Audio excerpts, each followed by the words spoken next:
नमस्कार मित्रों, जया लिटरेचर में आपका फिर से स्वागत है। और आज मैं आपके लिए कहानी लेकर आई हूँ पिछली गर्मियों में।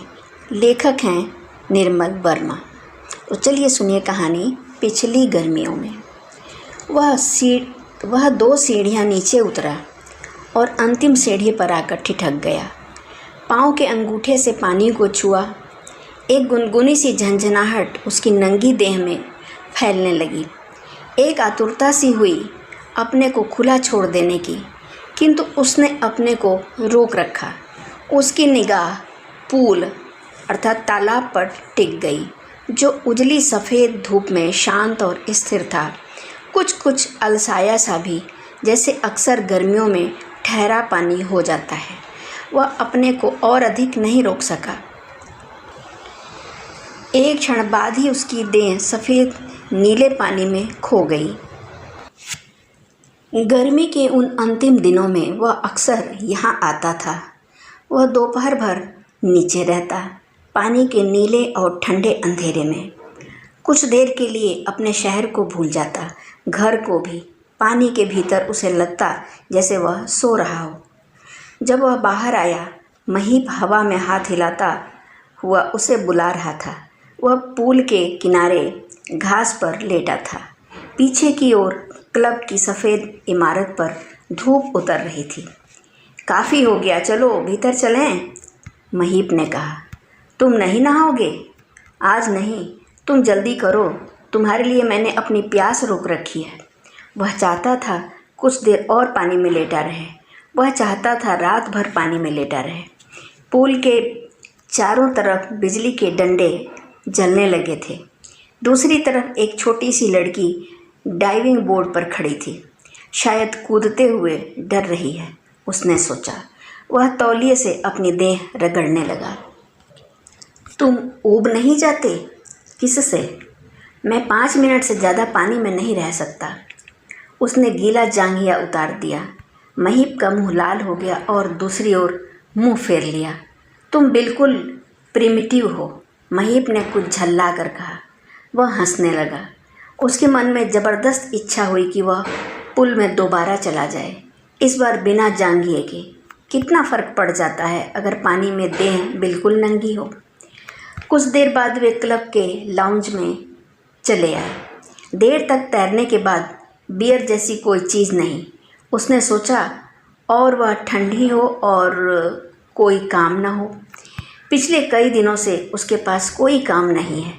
वियना से आते हुए वह अपने साथ कुछ भी नहीं ला सका था। बहुत कुछ अनिश्चित था। 3 वर्षों बाद वह वापस आया था और इस अरसे में यह उसकी पहली लंबी छुट्टी थी। केशी का कोई पत्र आया? महीप ने पूछा। नहीं, उसने कहा। वह शायद नहीं आ सकेगा। जाने से पहले उससे एक बार तो मिलोगे? अभी कुछ तय नहीं है, मुझे शायद इतना समय नहीं मिल सकेगा, उसने कहा। उसने महीप को देखा। वह चुपचाप अपनी बियर पी रहा था। केशी के वह बहुत से मित्रों को जानता था, किंतु लौटने पर वह केवल महीप से मिल पाया है। उसके अपने मित्र पहले ही बहुत कम थे।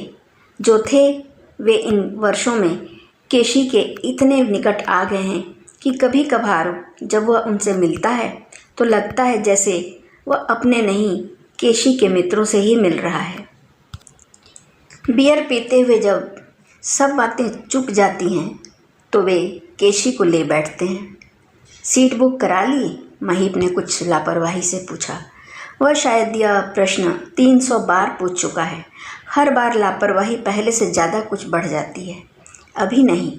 उसने गिलास में बोतल की बची हुई बियर उड़ेल दी।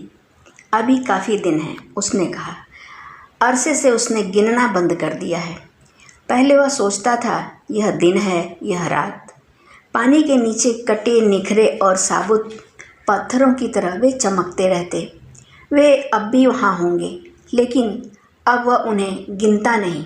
वे अब उसके लिए नहीं हैं। मैं एक बियर और लूँगा, तुम? महीप ने पूछा। तुम ले लो, मैं उसी में थोड़ी सी ले लूँगा। सुनते हैं वियना में बियर गार्डन्स होते हैं, तुम कभी गए हो? मैं नहीं गया। मैं गया नहीं, लेकिन इन दिनों खुल जाते हैं। इन दिनों वहाँ बाहर ऑर्केस्ट्रा भी होता है, उसने कहा। उसे मालूम है कि महीप को इसमें कोई दिलचस्पी नहीं है। अगर केशी यहाँ होता तो वे आपस में बातें कर सकते थे और वह चुपचाप इन दोनों की बातें सुनता रहता। पहले ऐसा ही हुआ करता था, लेकिन इन दिनों यहाँ केशी नहीं है। महीप को यह अपनी जिम्मेदारी लगती है कि वह उससे बातें करे। उसने कई बार महीप से कहने की कोशिश की कि अगर वे चुप रहें तो उसे बुरा नहीं लगेगा, लेकिन यह असंभव है। तुम्हारा मन घर में ऊब नहीं जाता? महीप ने पूछा। बियर खत्म हो गई थी और लाउंज में अंधेरा घिर आया था। नहीं, उसने कहा, मुझे ठीक लगता है। तुम्हें यहाँ अजीब तो लगता होगा इतने वर्षों बाद। इतना नहीं। उसने सिगरेट सुलगा ली। उसे अपना स्वर कुछ अजीब सा लगा। उसे हल्की सी खुशी हुई कि महीप अंधेरे में उसका चेहरा नहीं देख सकता। तुमने कभी यहाँ रहने के लिए नहीं सोचा? तुम्हें आसानी से कोई पोस्ट मिल सकती है। मैंने कभी नहीं सोचा, उसने कहा। पहले वह कभी कभी सोचता था। शुरू में जब वह आया था तो उसमें काफ़ी उत्साह था। उसे अब कभी कभी स्वयं अपने उस उत्साह पर हंसी आने लगती है। कुछ देर बाद जब वे बाहर आए तो उसे लगा उसके गीले बाल धीरे धीरे हवा में सूख रहे हैं। दिल्ली में उसे अगस्त के दिन हमेशा अच्छे लगते रहे। वे तुम पर छाते नहीं और तुम इन दिनों दूसरे दिनों के बारे में सोच सकते हो, जो बीत गए हैं या जो आने वाले हैं। सारे साल में अगस्त का महीना ही एक पुल की तरह है। तुम उस पर से गुजर जाते हो, लेकिन खुद अपने में वह कुछ भी नहीं है। वे विलिंगडन क्रीसेंट से निकलकर कुशक रोड पर आ गए। गर्म हवा का रेला आता था और सड़कों की धूल उड़कर फुटपाथ से उड़कर जामुन के पेड़ों से छनती हुई बंगलों की भूरी झाड़ियों पर बिछ जाती थी। अरसा पहले वे शहर के इस हिस्से में रहते थे। तब बाबू रिटायर्ड नहीं हुए थे और केशी आर्मी में नहीं गया था। उन दिनों वे बाहर घास पर सोते थे और रात को हवा चलने से बैडमिंटन का जाल बहुत देर तक फड़फड़ाता रहता था।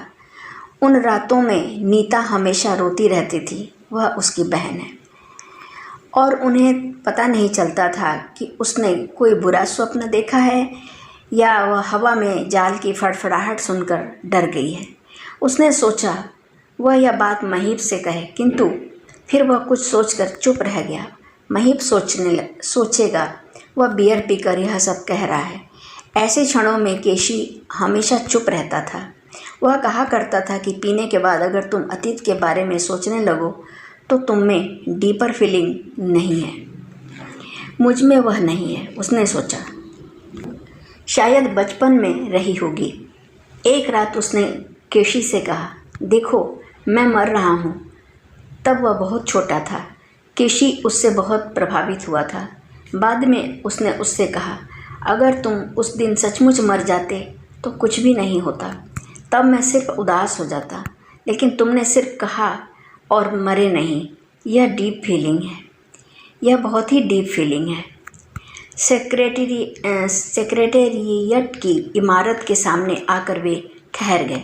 वहाँ बहुत सी बसें खड़ी थीं, लेकिन समय काफ़ी था। वे चुपचाप खड़े रहे। महीप ने एक लंबी सांस ली। तुम अरुणा से मिले हो? उसने पूछा। अभी नहीं, मैं एक दिन वहाँ जाऊँगा। घर में ही बैठना था तो इतनी दूर से आने की क्या ज़रूरत थी? अभी काफ़ी दिन है, उसने कहा। उसे लगा महीप उसकी ओर देख रहा है। उसे हल्की सी दुविधा हुई और वह दूसरी ओर देखने लगा, जहाँ पुराने बैरक थे। उन गर्मियों में उसे अनेक बार भ्रम हुआ है कि लोग कुछ देर उसके संग रहने के बाद विस्मय से उसकी ओर देखते हैं। वे कहते कुछ भी नहीं। शायद यह महज भ्रम है और है कुछ भी नहीं। शायद कुछ पीने के बाद उसे ऐसा लगता है। बाद में उसे ख्याल भी नहीं आता। महीप की बस आ गई थी। वह उसमें बैठ गया। तुम कल आओगे? उसने पूछा। हाँ, मैं पुल के पास रहूँगा, उसने कहा। वह उसे कुछ और भी कहना चाहता था, किंतु बस चल दी थी और वह अकेला खड़ा रहा। गर्मी की उन रातों में वह अक्सर देर से घर पहुँचता था। इससे कभी उसके पिता को बुरा नहीं लगा। उन्हें मालूम था कि इन दिनों उसके पास कुछ भी करने को नहीं है। उन्हें सिर्फ यही चिंता रहती कि वह कभी घर में ऊब तो नहीं रहा। वह उन्हें आश्वासन देना चाहता कि वह बहुत सुखी है। उन दिनों के बारे में आज जब वह सोचता है तो लगता है कि वह तब सचमुच सुखी था, लेकिन वह यह कह नहीं सकता था। यह कहना कि तुम सुखी हो बहुत हास्यास्पद है। कहोगे भी तो तुम पर कोई विश्वास नहीं करेगा। उन गर्मियों में उसके पास कुछ भी करने को नहीं था। उसका छोटा भाई केशी आर्मी में चला गया था और जब वह अपने कमरे में अकेला ऊब जाता तो स्विमिंग पूल चला जाता था। वहाँ उसे घर से ज़्यादा अच्छा लगता था। उसे घर में भी अच्छा लगता था, लेकिन वहाँ माँ और बाबू थे तथा वे बहुत अकेले थे और वह उनके लिए कुछ भी नहीं कर सकता था। रात को जब वे सो जाते तो वह कोन्याक पीने लगता था। कभी कभी माँ उसे देख लेती थी और वह कुछ भी नहीं कहती थी। माँ का कुछ न कहना उसे काफ़ी बुरा लगता था और उसकी इच्छा होती थी कि वह दोबारा नहाने के लिए चला जाए, लेकिन रात को तुम पूल में नहीं जा सकते। उस रात वह सीढ़ियों पर चढ़ता हुआ सहसा ठिठक गया। बाबू के कमरे में माँ का स्वर सुनकर वह चौंक गया था। वह बाबू के कमरे में बहुत कम आती थी। पता नहीं दिन भर वह कहाँ रहता है। तुमसे कभी कुछ कहा है? बाबू का स्वर था। तुम्हें हमेशा फिजूल की चिंता लगी रहती है, माँ ने कहा। वह 3 साल बाद लौटा है। तुम समझते हो वह पहले जैसा ही रहेगा? नहीं नहीं, मैंने यह थोड़े ही कहा। बाबू का स्वर अजीब खिसियाना सा हो गया था। उसने आगे नहीं सुना और चुपचाप सीढ़ियाँ चढ़ने लगा। छत पर आकर उसे अजीब सी शांति मिलती थी। उसने वहाँ बहुत से पेंट और सफ़ेदी के पीपे और ब्रश जमा कर रखे थे। वह लकड़ी की सीढ़ी को दीवार के सहारे खड़ा कर देता और एक रस्सी से रंग के पीपे सीढ़ी पर बांध देता। जब चांदनी बढ़ने लगती तो सब चीज़ें रात को भी दिखाई देती थीं। वह देर तक दीवार के पलस्तर भरे कोनों पर ब्रश फेरता रहता। वह भूल जाता कि नीचे माँ खाना लेकर बैठी हैं। वह चमगादड़ की तरह दीवार से चिपका खड़ा रहता। चांदनी रात में उसकी धुंधली छाया दीवार पर एक बेडौल पशु सी पड़ती रहती।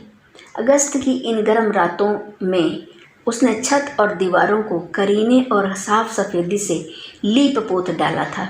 उसे कभी कभी अजीब सा लगता जब वह ऊपर सीढ़ी पर खड़ा होता। चारों ओर हवा होती और अंतहीन खुलापन। तब उसे लगता कि किसी चीज़ से अपने को ढक पाना, अपने को घेर पाना कितनी तसल्ली देता है। यह वही जान सकता है जो कभी खुली छत पर नंगी दीवार पर चढ़ा हो। उसे तब कुछ वैसा ही महसूस होता जैसा दिन के समय स्विमिंग पूल के नीले अंधेरे में, बहुत शांत, बहुत खाली। जब कुछ देर बाद वह नीचे उतरा, उसने देखा अंधेरे में माँ खड़ी हैं।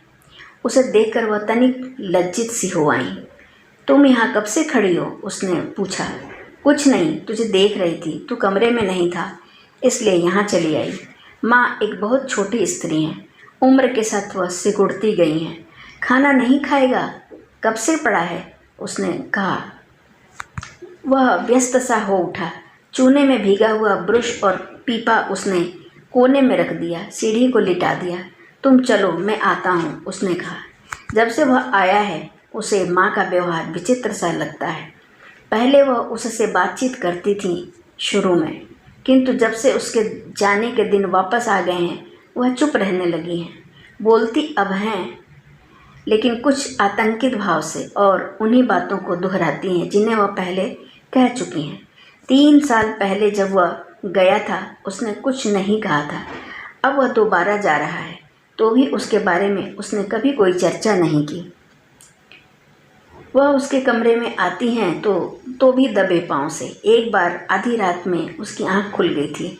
उसे हल्का सा आभास हुआ कि कोई अंधेरे में खड़ा है उसके सिरहाने के पास। उसे इतना साहस भी नहीं हुआ कि वह करवट ले सके। बाद में माँ को पहचान कर उसे काफ़ी क्रोध भी आया, लेकिन दूसरे दिन वह उससे कुछ भी कह नहीं सका। रात का खाना वे एक साथ खाते थे। माँ चटाई पर बैठी रहती, बाबू रेडियो के पास दीवान पर। मेज़ के इर्द गिर्द 2 कुर्सियाँ खाली पड़ी रहती, एक नीता की, दूसरी केशी की। नीता अपनी ससुराल में रहती, केशी आर्मी में। जब कभी वह इन कुर्सियों को देखता उसे सारा घर सूना सा लगता। बाबू रेडियो सुनने के बहाने काफ़ी देर तक कमरे में बैठे रहते। माँ को यह अखरता था।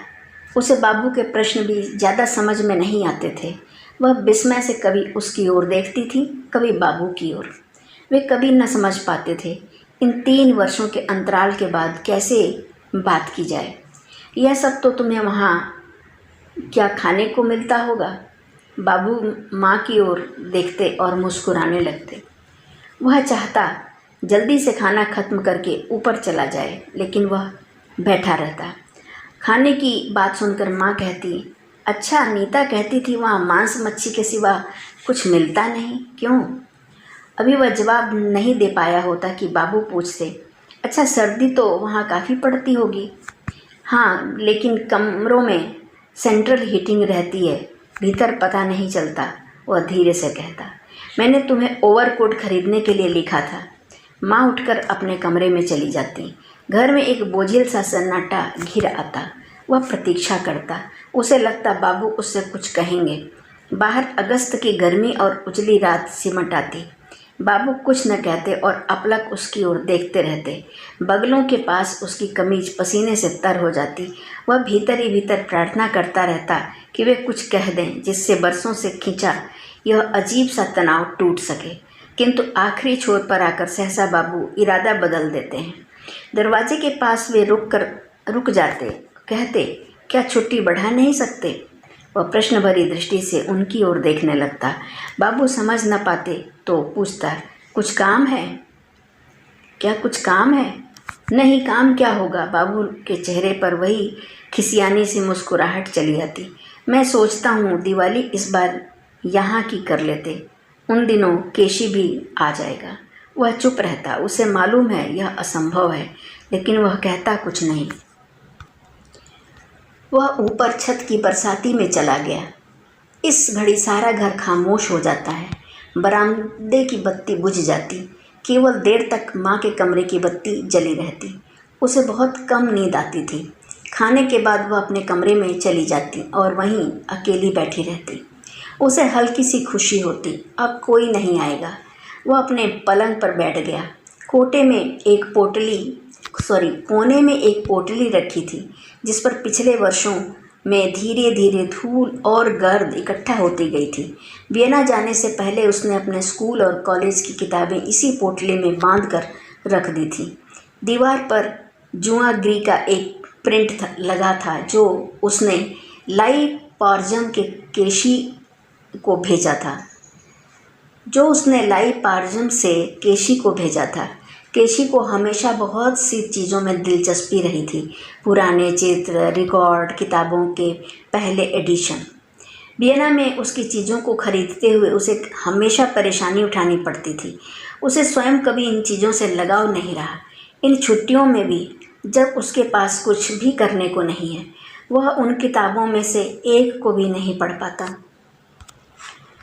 उस रात जब माँ दूध का गिलास देने आई तो कुछ देर तक उसके कमरे में खड़ी रही।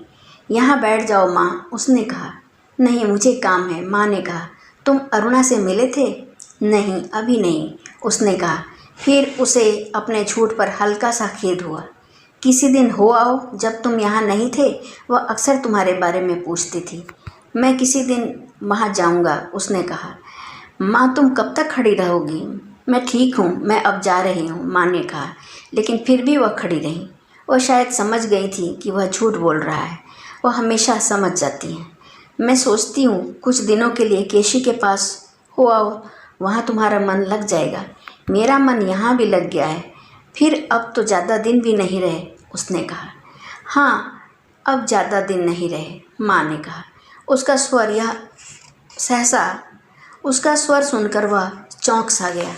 उसकी ओर देखा, लेकिन उसके चेहरे पर ऐसा भी कुछ नहीं था जो वह पकड़ सकता। माँ दरवाजे के पास चली गई और फिर देहरी पर रुक गई। अगले इतवार को नीता आएगी, तुम घर में ही रहोगे? अगर नीता आएगी तो मैं घर में ही रहूँगा, उसने कहा। माँ चली गई और वह खिड़की के पास आकर खड़ा हो गया। मकान के परे सोने अहाते में आंखें कुछ खोजने लगी, झाड़ियों से परे, लेन की छाया के ऊपर, जहाँ अगस्त की गर्म रात फैली थी। तुम अब भी डरते हो, लेकिन किसके लिए? तुम कुछ दिनों बाद चले जाओगे और किसी को कुछ भी मालूम नहीं होगा। किसी को मालूम नहीं होगा कि वियना में कोई लड़की तुम्हारे साथ रह रही है, जिसके बारे में माँ या अरुणा नहीं जानती। तुम्हें शुरू में कह देना चाहिए था। अगर तुम शुरू में कह देते तो शायद कुछ भी ना होता, लेकिन इससे कोई फ़र्क नहीं पड़ेगा। वह कुछ दिनों बाद चला जाएगा और किसी को कुछ भी मालूम नहीं होगा, और जब उन्हें मालूम पड़ेगा तब भी कोई फ़र्क नहीं पड़ेगा। आखिर में कभी कोई फ़र्क नहीं पड़ता अगर तुम्हारे माँ बाप बहुत बूढ़े हों, उसने सोचा। उसे हल्की सी खुशी हुई कि केशी घर में नहीं है। 3 साल बाद उसे देखकर वह ज़रूर कुछ संदेह करने लगता। वह शायद पूछता कुछ भी नहीं, लेकिन एक दीवार सी खड़ी हो जाती। खिड़की के बाहर हवा चली थी। वह वापस मुड़कर पलंग पर लेट गया, बत्ती बुझा दी। उस रात वह देर तक अपने बचपन के बारे में सोचता रहा। उन दिनों लोग मजाक में केशी को चीनी मैंडारिन कहा करते थे। वह हमेशा बहुत चुप रहता था। वह और नीता उसके पीछे हमेशा उसका मजाक उड़ाते थे, लेकिन उसके सामने हमेशा कुछ आतंकित सा हो जाते थे। उसे एक बहुत पुरानी घटना याद हो आई और वह अंधेरे में ही हंसने लगा। तब वे बहुत छोटे थे। उन दिनों वे एक पहाड़ी स्टेशन पर रहते थे। गर्मी की छुट्टियां थीं। एक दिन वह केशी और नीता कॉटेज के पीछे एक बाग में चले गए। वह उजड़ा बाग था और वहाँ कोई नहीं जाता था। उन्हें यह भ्रम था कि ऐसे निर्जन स्थानों में अक्सर बहुत सी बहुमूल्य चीज़ें छिपी रहती हैं। उन्होंने खोदना शुरू किया। वे देर तक खोदते रहे। नीता ऊब चली थी। आखिर कुदाली किसी सख्त चीज़ से टकराई। वह एक बड़ा पत्थर था। तीनों ने मिलकर उसे उठाया। धड़कते हुए दिल से नीचे गड्ढे में देखा और वे स्तब्ध होकर देखने लगे। गड्ढे में पड़ी थी एक पेड़ की डाल, एक लंबी हड्डी और एक टूटे कांच का टुकड़ा। उन्होंने बारी बारी से हर चीज़ को छुआ, डाल को, हड्डी को, कांच के टुकड़े को। फिर अचानक नीता रोती हुई घर की तरफ भागी। उन चीज़ों को वहीं छोड़कर वे चुपचाप लौट आए। उस रात सोने से पहले केशी ने बिना उसकी ओर मुंह मोड़े छत की ओर देखते हुए पूछा, जानते हो नीता क्यों रोने लगी थी? शायद वह डर गई थी। नहीं, डर तो हम गए थे। वह बहुत सेंसिटिव है। फिर उसने केशी की ओर देखा। वह अब भी छत की ओर देख रहा था। जब तुम उन्हें छू रहे थे तो तुम्हें ऐसा नहीं लगा कि वे रेजिस्ट कर रही हैं? वह कुछ देर तक चुप रहा, फिर धीरे से बोला, रेजिस्ट कर सकना यह एक बड़ी चीज़ है। केशी ने एक लंबी सांस ली और करवट बदलकर सो गया। केशी ऐसा ही था बचपन से। उस रात उसे देर तक नींद नहीं आ सकी। वह अपने वियना के अपार्टमेंट के बारे में सोचने लगा, जहां उसने पिछले 3 साल गुजारे थे। वहां से डेन्यूब की कैनाल दिखाई देती थी। इन दिनों वहां पत्ते झरना शुरू हो चुके होंगे, उसने सोचा। फिर उसे बाबू के खांसने की आवाज़ सुनाई दी। जब वह सुराही से पानी भरते थे तो ऊपर तक आवाज़ जाती थी। माँ ने जीने के दरवाजे की सांकल लगाई होगी। सीढ़ियों पर हल्की पदचाप सुनकर उसने सोचा। फिर सारा घर शांत हो गया। सिर्फ हवा चलने से जुआगिरी की स्टिल लाइफ पर पर्दे की छाया डोल जाती थी। उस शाम वह स्विमिंग पूल से लौटा। नीता उसकी प्रतीक्षा कर रही थी। उसने बूलू को चूमा। उसकी पलकें बहुत लंबी थीं और जब वह उसे चूमता था तो उसके गालों पर गुदगुदी सी होने लगती थी। मैंने तुम्हारे लिए बहुत सी चीज़ें जमा की हैं। उसने उसके बालों को सूंघा। उसे बहुत पहले की वह अजीब सी गंध याद हो आई जो नीता के बालों से आती थी। कौन सी चीज़ें? बुलू ने उसकी ओर देखा। अलमारी में रखी हैं। मामा, तुमने कहा था मुझे चार्ल्स स्टोन सिखाओगे। बुलू ने जिज्ञासा से उसकी ओर देखा। जब तुम सीख जाओगी तो सिर्फ मेरे साथ नाचोगी, अपने किसी और दोस्त के साथ नहीं, उसने कहा। बड़े होने पर भी? बुलू ने के स्वर में हल्की सी निराशा थी। बड़े होने पर भी? अभी तो तुम कुछ नहीं हो, बड़े होने पर बुलू 19वीं शताब्दी की कोई रूसी प्रिंसेस दिखाई देगी। उसने सोचा, उतनी ही खूबसूरत, उतनी ही डिकेडेंट। वे ऊपर आ गए। जब नीता आती थी तो वे सब केशी वाले ही कमरे में बैठते थे। चाय सब एक साथ पीते। बुलू के लिए खास चॉकलेट कप तैयार किया जाता। नीता बाबू के कमरे से उनकी आराम कुर्सी खींच लाती थी। वे उसी पर आंखें मूंदकर अधलेटे से पड़े रहते। बाबू के सामने आज भी वह और नीता एक अजीब सी हिचक महसूस करते रहे हैं। जब केशी होता था तो यह हिचक नहीं रहती थी, लेकिन उसके न रहने से एक चुप्पी सी छाई रहती। वह स्वयं कभी भी ठीक से बात शुरू नहीं कर पाता था। तुम आए नहीं, तुम्हारे जीजाजी तुमसे बहुत मिलना चाहते थे। नीता ने उसकी ओर देखा। क्या करते हो दिन भर? वह हंस दिया। मैं कभी कभी तैरने चला जाता हूँ, महीप के क्लब में, उसने कहा। नीता ने तनिक कुतूहल से उसकी ओर देखा। मैंने वहाँ सीख लिया था, उसने जल्दी से कहा। नीता, तुम्हें भी सीखना चाहिए, वहाँ बहुत सी लड़कियाँ तैरने जाती हैं। इस उम्र में तुम पागल हो? उसने हंसते हुए बाबू को देखा। वह अब भी आंखें मूंदे लेटे थे। तुम्हारी उम्र कुछ भी नहीं है, उसने कहा। जब नीता इस तरह हंसती है तो सचमुच विश्वास नहीं हो पाता कि वह बुल्लू की माँ है। दोनों छोटी बड़ी बहनें लगती हैं। उस घर में सिर्फ नीता ही ऐसी थी जिसे बीच के बरस अछूता छोड़ गए थे, या शायद अछूता शब्द ठीक नहीं, उन्होंने उसे छुआ है जैसे हम किताब को छूते हैं। ऊपर का कवर पुराना हो जाता है किंतु भीतर सब कुछ वैसा ही है जैसा पहले था। धीरे धीरे शाम का आलोक फीका पड़ने लगा। वे तीनों चुपचाप चाय की मेज के इर्द गिर्द बैठे रहे। बुल्लू छत पर चली गई। आपको गर्मियों में कहीं चले जाना चाहिए था, नीता ने बाबू को देखकर कहा। यहाँ अकेले बैठे बैठे तो वैसे भी जी उचाट हो जाता होगा। हाँ, केशी ने लिखा तो था, बाबू ने कुछ आगे झुककर कहा, लेकिन हमारी अब कहीं आने जाने की हिम्मत नहीं होती। वे कुछ झेंपते हुए हंस दिए। अब कहें तो मैं केशी को चिट्ठी डाल दूं, वह आपको ले जाएगा, नीता ने कहा। बाबू कुछ देर तक सोनी आंखों से हवा में देखते रहे, फिर धीरे से बोले, मैं चला तो जाता, लेकिन फिर तुम्हारी माँ पीछे अकेली रह जाएंगी। इसके जाने के बाद तो घर खाली हो ही जाएगा, बाद में कहीं चले जाएंगे। नीता की आंखें उस पर उठी थीं। वह खिड़की से बाहर देखने लगा। उसकी इच्छा हुई वह जेब से सिगरेट निकाल ले, लेकिन फिर उसके हाथ ठिठक कर जेब में ही रह गए। बाबू के सामने सिगरेट पीने में उसे आज भी अजीब सी झिझक होती है। वे कुछ कहते नहीं, फिर भी खुद ही इच्छा मर जाती है। शाम का पीलापन कमरे में फैल गया। आखिरी धूप का उजलापन चाय की प्यालियों पर सिमट आया था। कभी कभी कोई चिड़िया रोशनदान से उड़कर कमरे का चक्कर लगाने लगती और उसकी छाया उन तीनों के सिरों पर मंडराकर हवा में घुल जाती। उन गर्मियों में उसे पहली बार बाबू इतने अकेले जान पड़े थे। छत से उतरकर बुल्लू कमरे में चली आई। कमरे का वातावरण अचानक ढीला सा पड़ गया। मामा, कहाँ हैं हमारी चीज़ें? वह उसके सामने आकर खड़ी हो गई। कैसी चीज़ें? नीता ने पूछा। वह उठा और अलमारी के पास चला गया।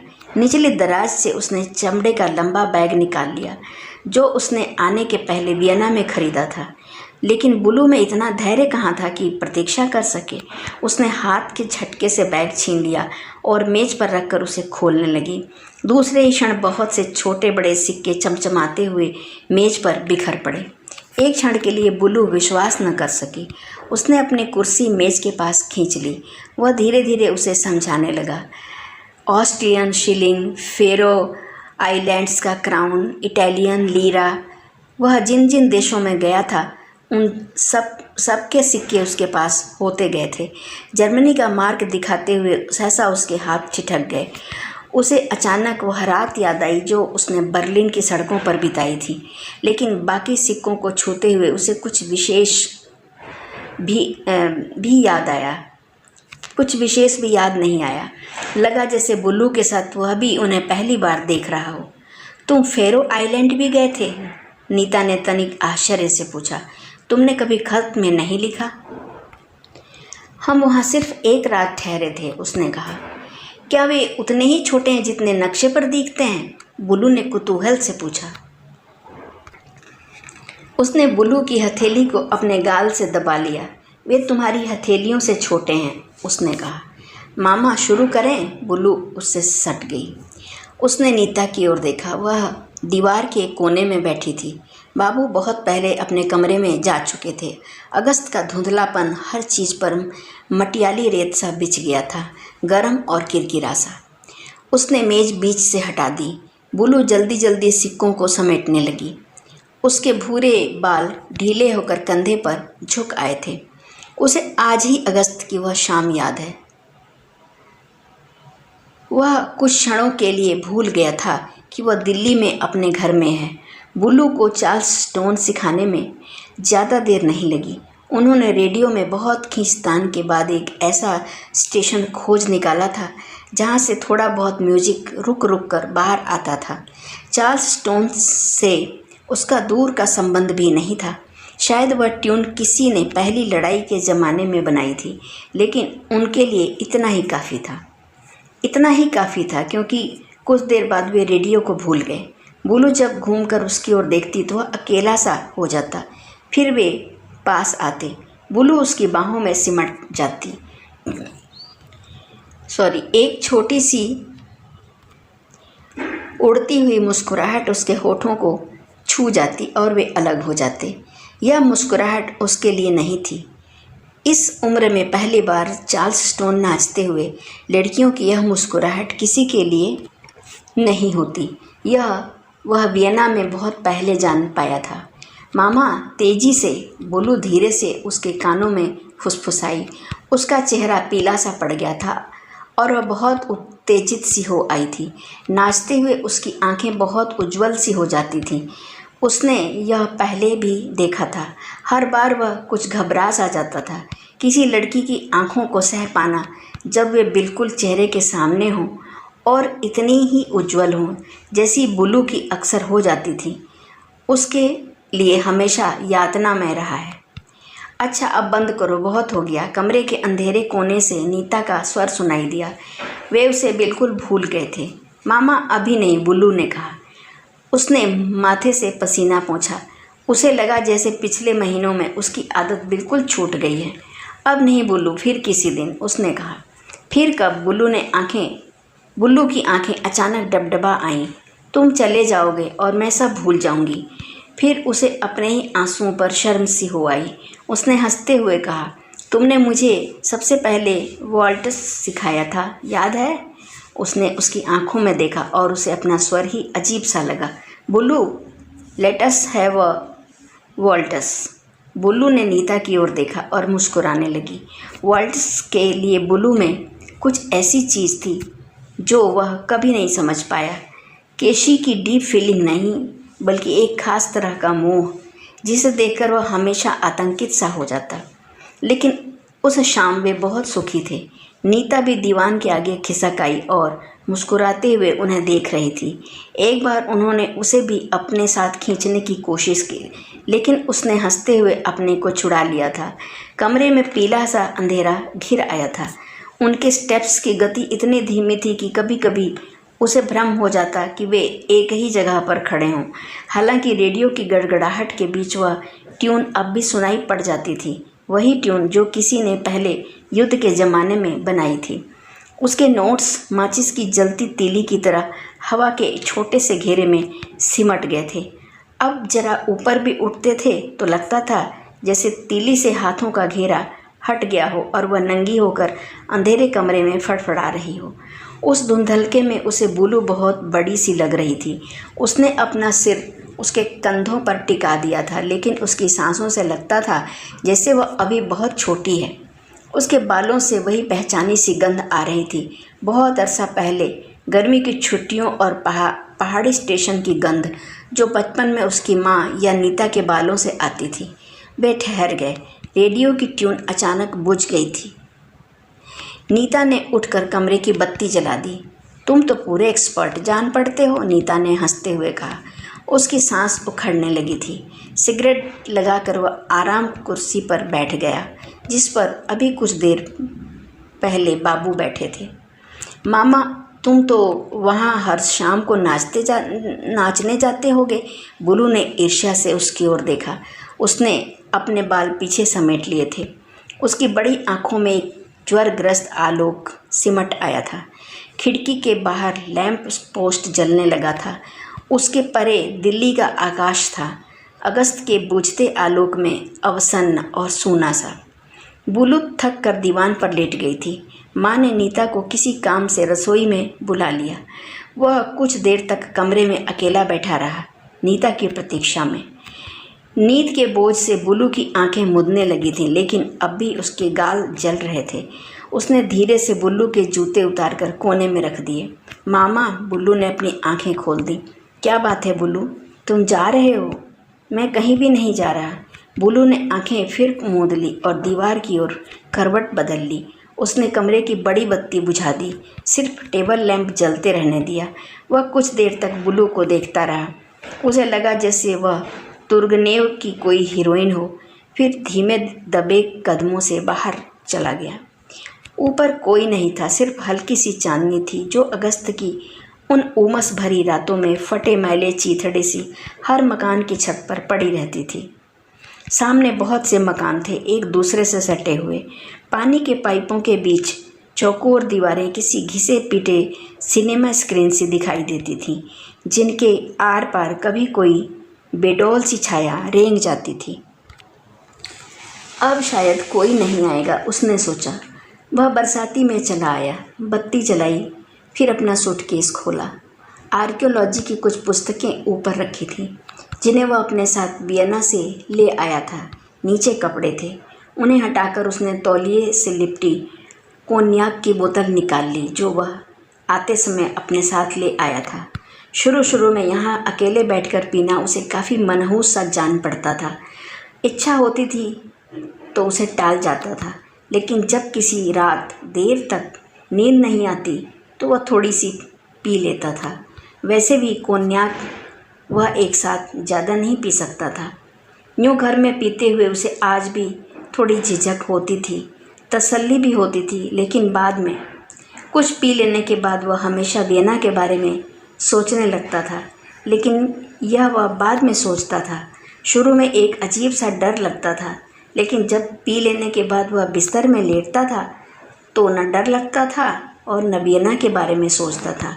तब सिर्फ सो जाने का मन करता था। धन्यवाद। इस कहानी का अगला भाग आपको अगले वीडियो में सुनने को मिलेगा। बहुत बहुत धन्यवाद।